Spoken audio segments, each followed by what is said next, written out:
అమలు చేసుకుంటా అన్నారు. Thank you very much. కానీ ఏదైనా పోస్ట్ చేస్తున్నప్పుడు ప్రజల కోసము, ప్రజలకి ఏమి బాగు చేద్దాం, మేలు చేద్దామని ఆలోచన చేస్తే ప్రజలు కూడా హర్షిస్తారు.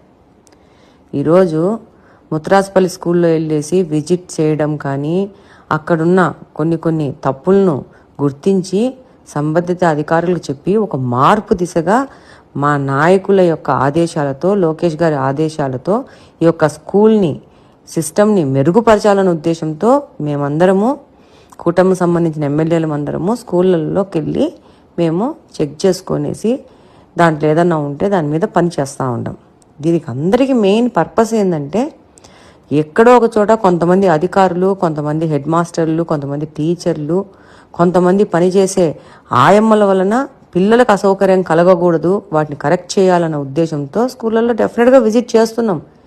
ఈ విజిట్లే గత 5 సంవత్సరంలో వైకాపా నాయకులు, ప్రతినిధులు ఎందుకు చేయలేదు?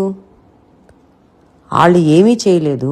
ఈరోజు కూటమికి సంబంధించిన ప్రజాప్రతినిధులు కానీ, తెలుగుదేశం పార్టీకి సంబంధించిన ప్రజాప్రతినిధులు కానీ, నాలాంటి కడపలో ఎమ్మెల్యేగా ఉన్న నేను ఈరోజు ఒక మార్పు కోసము, బెటర్ గవర్నెన్స్ కోసం పనిచేస్తూ ఉంటే అదేదో పెద్ద గొప్ప విషయం చేసినట్టు ప్రజలను అపోహ క్రియేట్ చేయడానికి, ఏదో నేనేదో కొత్తగా పోయి కనుక్కున్నట్టు ఒక విమర్శిస్తూ ఉండారు.